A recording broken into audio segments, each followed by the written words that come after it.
अब सुपरमैन की weakness kryptonite है, हमारे शक्तिमान की कमजोरी थी पाप मनी और कैप्टन अमेरिका की अपनी पुरानी लव मेमोरीज। ऐसे ही दुनिया भर के जितने भी सुपर हीरोज है सबकी कोई ना कोई कमजोरी होती है। और अब आप सबको पता है हम क्या करने वाले हैं। बेसिकली हर एक के चुन चुन के वीकनेस को ढूंढ निकालेंगे। एंटमैन। अब पिम पार्टिकल्स की वजह से एंटमैन अपने साइज को मैनिपुलेट कर सकता है। जब तक एंटमैन छोटा है तब तक कोई दिक्कत वाली बात नहीं है, लेकिन जैसे ही एंटमैन जायंटमैन बन जाता है उसकी प्रॉब्लम वहां से शुरू हो जाती है। एक तो एंटमैन सिर्फ 100 फीट तक बड़ा बन सकता है, लेकिन ऐसा करने से एंटमैन स्लो मूव करता है और अगर ज्यादा देर के लिए स्कॉट जायंटमैन बना रहे तो उसका स्टेमिना खत्म होते ही वो बेहोश हो जाएगा। थॉर। अब थॉर एमसीयू के top 3 most powerful super hero में से एक है। थॉर पावर स्टोन से लेकर न्यूट्रॉन स्टार के फोर्स को सरवाइव कर चुका है, लेकिन मैजिक मतलब जादू एक ऐसी चीज है जिसके सामने थॉर की नहीं चलती है। थॉर 1 में हमने देख रखा है कि कैसे ओडिन ने अपने मैजिक से थॉर को अनवर्दी बनाकर मिडगार्ड पर फेंक दिया था। अब बेशक उस टाइम थॉर ज्यादा पावरफुल नहीं था, पर कॉमिक्स का थॉर हद से ज्यादा पावरफुल है। फिर भी एसगार्डियन मैजिक यूजर्स के सामने उसकी नहीं चलती है, जैसे एन्चेंट्रेस, ओडिन और लोकी गॉड ऑफ मिस्chief। लेकिन मैजिक थॉर की परमानेंट वीकनेस नहीं है। जब थॉर ओडिन फोर्स को परफेक्टली यूज करना शुरू कर देता है उसके बाद किसी भी मैजिक यूजर की थॉर के सामने नहीं चलती। लव एंड थंडर में थॉर ने अनजाने में ओडिन फोर्स यूज की थी, तो हो सकता है कि सीक्रेट वॉर्स तक थॉर को ओडिन फोर्स अच्छे से यूज करना आ जाए। Black Adam. अब ब्लैक एडम एम्पावर्ड है 6 गॉड्स के पावर्स के साथ, और ये पावर्स ब्लैक एडम को ऑलमोस्ट सुपरमैन जितना पावरफुल बनाती है। लेकिन जैसे क्रिप्टोनाइट सुपरमैन की वीकनेस है, वैसे ही ब्लैक एडम की वीकनेस है एटर्नियम। ब्लैक एडम के सामने हजारों बुलेट फेल हो गई, लेकिन एक एटर्नियम मिसाइल ने उसे नॉकआउट कर दिया था।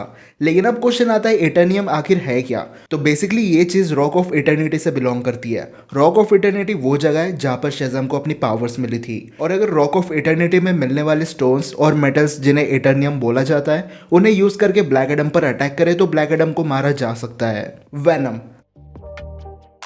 अब वेनम सबसे पावरफुल सिम्बियोट में से एक है, लेकिन वेनम के पास 2 वीकनेस है। First, sound. वेनम को हाई फ्रीक्वेंसी साउंड नहीं पसंद। हाई फ्रीक्वेंसी साउंड सुनते ही वेनम को तो दिक्कत होती है, लेकिन साथ में उसके होस्ट की भी हवा टाइट हो जाती है।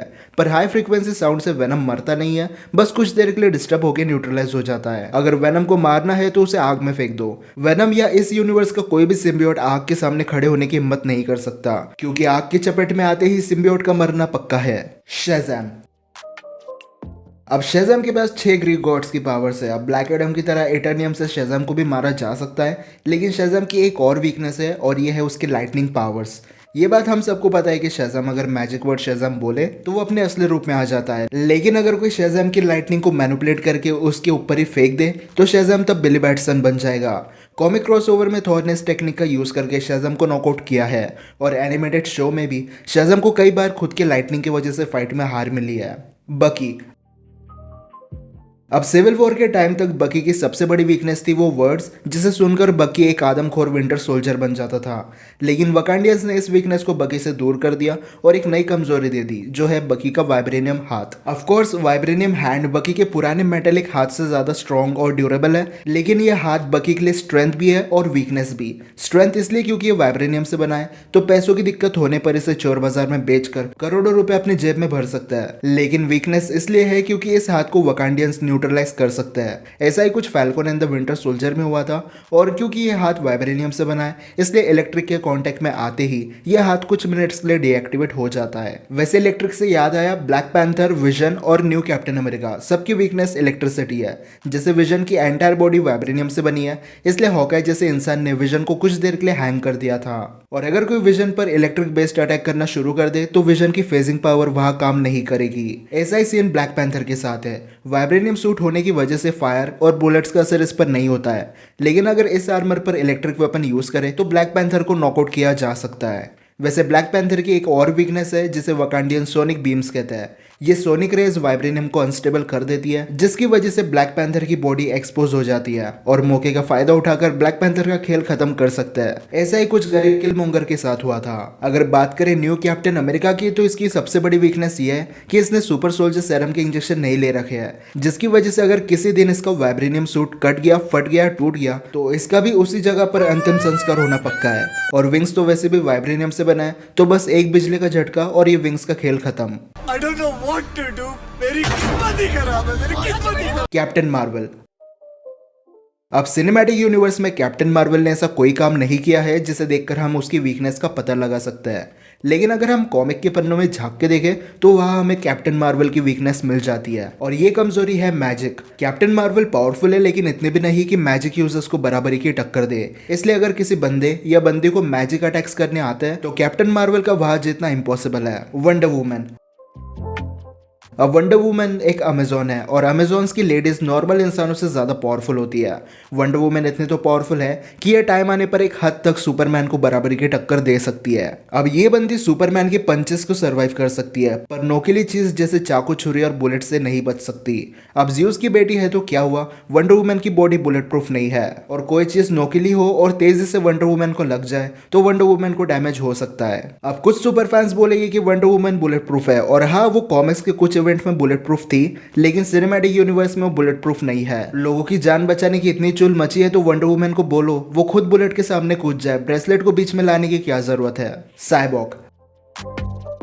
अब साइबॉर्ग को अपनी पावर्स मदर बॉक्स से मिली थी, इसलिए टेक्नोलॉजी को मैनिपुलेट या हैक करना उसके लिए बच्चों का खेल है। लेकिन साइबॉर्ग की सबसे बड़ी वीकनेस ये है कि वो खुद भी हैक हो सकता है। सिनेमैटिक यूनिवर्स में तो नहीं लेकिन कॉमिक और एनिमेटेड मूवीज में साइबॉर्ग को हैक करके बुरे काम किए गए थे, और अगर कोई एलियन टेक्नोलॉजी यूज करे तो साइबॉर्ग का हैक होना और ज्यादा आसान हो जाता है। एक्वामैन।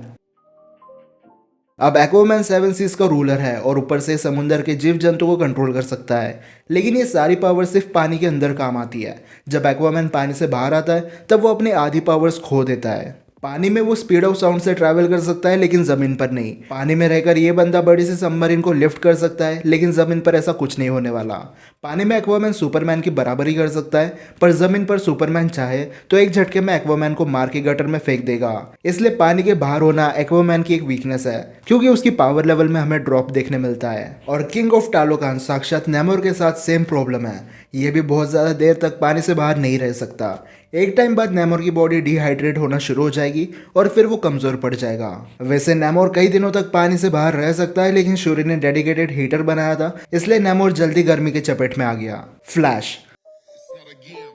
अब ये सिर्फ जस्टिस लीग का नहीं बल्कि एंटायर डिफरेंट यूनिवर्स के सुपर हीरोज में सबसे फास्ट मूव कर सकता है, पर यही स्पीड फ्लैश की एक वीकनेस भी है। फ्लैश कई बार इतना तेज भागता है कि वो खुद को संभाल नहीं पाता और क्रैश हो जाता है, जिसकी वजह से कई बार उसे इंजरी भी हो रखी है। अब स्पीड फोर्स से फ्लैश को पावर्स मिली थी, लेकिन अगर कोई स्पीड फोर्स को डिस्टर्ब कर दे या ब्लॉक कर दे तो फ्लैश फिर से अपनी पावर्स खो देगा। अब जिन्हें नहीं पता स्पीड फोर्स क्या है तो बस इतना समझ लो कि ये वस्तु स्पेस और टाइम को आगे ले जाने का काम करती है। इससे आगे स्पीड फोर्स के बारे में जानने की कोशिश करोगे तो बात और ज्यादा कॉम्प्लिकेटेड हो जाएगी। हल्क।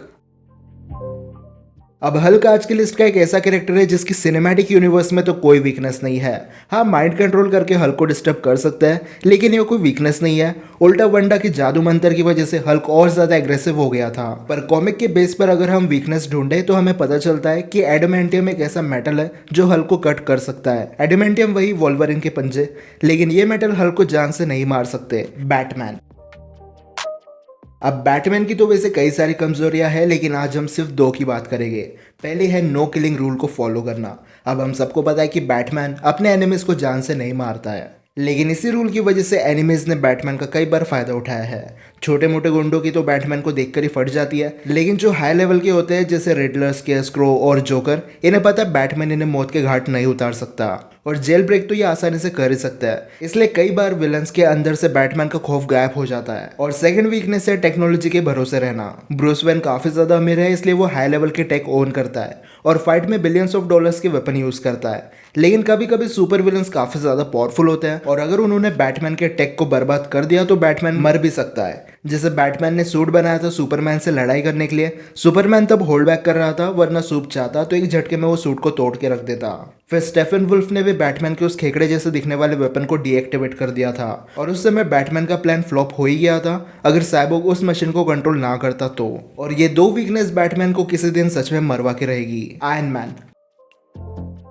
अब आयरन मैन ने शुरू में जब अपने आर्मर्स बनाए थे तब उसकी कई सारी वीकनेस थी, लेकिन टाइम के साथ टोनी ने खुद की कमियों को सुधारा और फिर एंड गेम तक तो उसने एक परफेक्ट आर्मर बना दिया था। लेकिन कुछ सुपर फैन सोचते हैं कि टोनी के जो नैनो पार्टिकल्स है वो एक टाइम बाद खत्म हो जाएंगे। अब एक तरफ से देखा जाए तो हाँ, हम इसे वीकनेस बोल सकते हैं, लेकिन सिर्फ तब जब टोनी अर्थ से बाहर हो। अगर टोनी प्लेनेट अर्थ पर है या मून पर फाइट कर रहा है तब टोनी न्यू आर्मर्स को अपने पास बुला सकता है। अगर आयरन स्पाइडर सूट इजेक्ट होकर स्पाइडरमैन के पास आ सकता है, तो टोनी के आर्मर्स ऐसा क्यों नहीं कर सकते?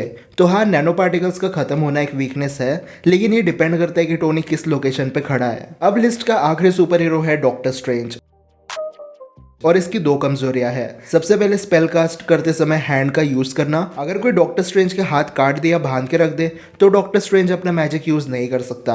और दूसरी वीकनेस है ह्यूमन बॉडी।